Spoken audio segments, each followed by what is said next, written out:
We're going to begin in the Middle East. The Speaker of Iran's parliament says Tehran's military is ready to, quote, teach a lesson to any aggressor. Yesterday, President Trump said the ceasefire is on life support and called Iran's proposal to end the war, quote, garbage.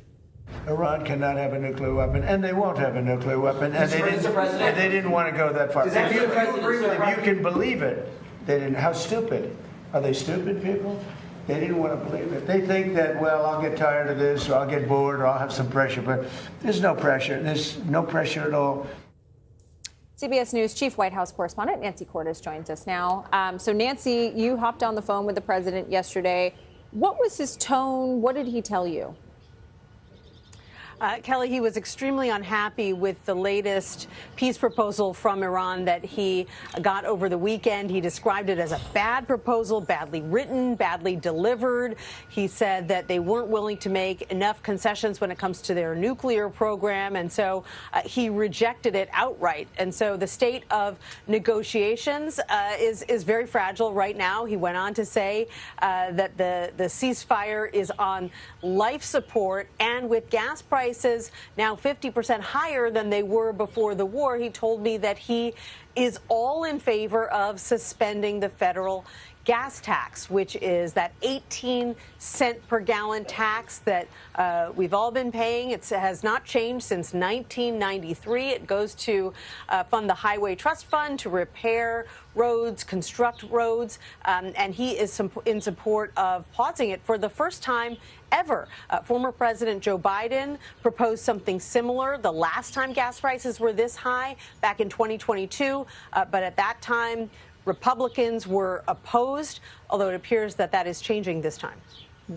So would a gas tax suspension, Nancy, does the president feel that Congress would pass it? I mean, I get the sense that this is sort of bipartisan support when it comes to this.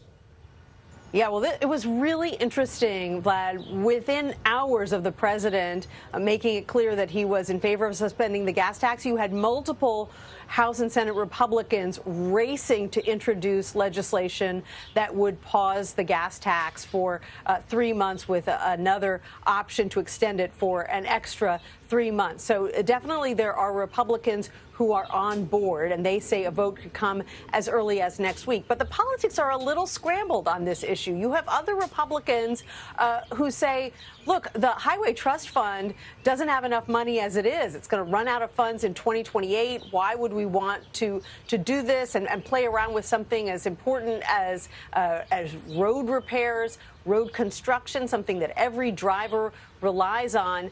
The best way, they argue, to bring gas prices down in a meaningful way, because, you know, after all, 18 cents is kind of a drop in the bucket when gas prices have increased by more than $1 since the war started.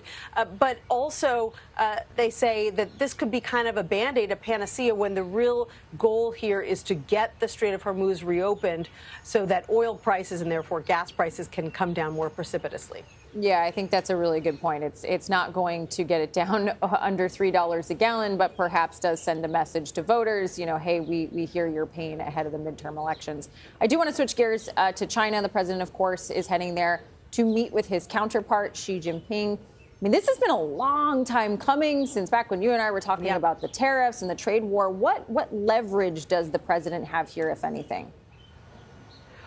Well, China is highly interested in these negotiations because it is the largest purchaser of Iranian oil. And so their gas prices have taken a hit in China as well. And so President Trump will be looking for any help he can get from President Xi to put pressure on Iran to make bigger concessions on its nuclear program in order to get this peace deal across the finish line and try to get the strait reopened. But we know that President Trump, beyond talking about Iran, really wants to focus on trade, wants to focus on AI, on partnerships with China, even potentially bringing some Chinese businesses to the U.S. to invest over here.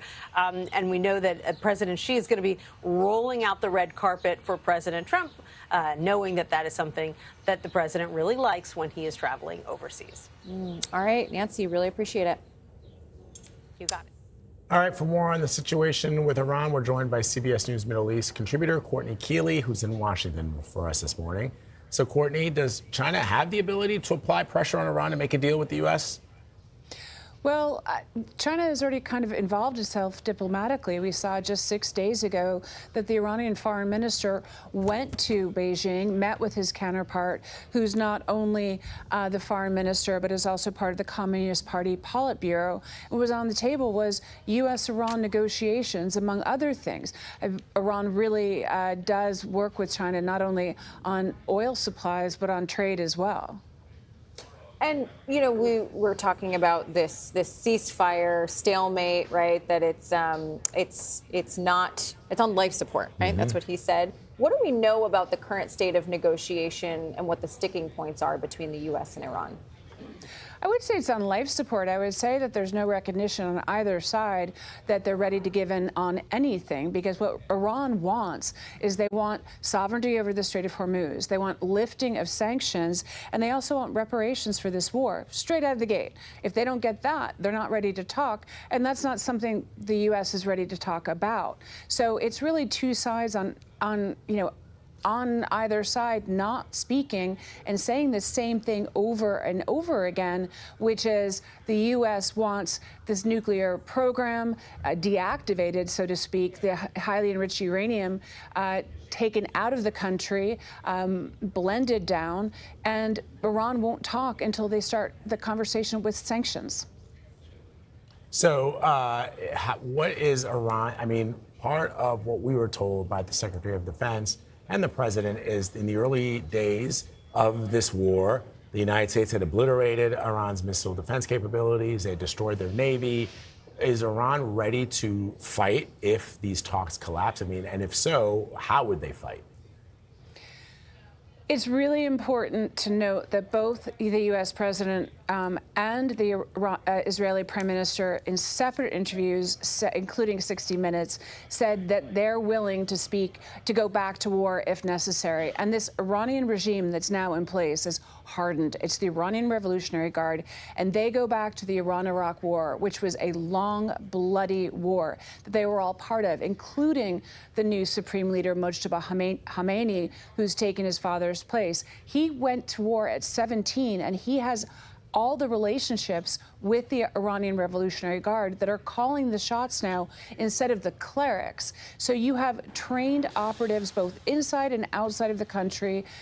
You've got proxy militias, not only Hezbollah and Hamas and the Houthis, but now you have a complete destabilization happening in Iraq with the Iraqi Shia militias supporting Iran and also launching attacks from there. So, for instance, a couple of years ago, it would have been safe for someone like me or you, Vlad or Kealy, to go into Baghdad with the right security details. Right now, I'm speaking to people there, and they say it's a no-go, not just because there's kidnapping, but also because of the instability. So it's another country destabilizing because of this. So it's a much bigger map, and there's a lot of problems coming up, and there's still that potential for conflict. All right, Courtney Kealy breaking it down for us. Courtney, thank you.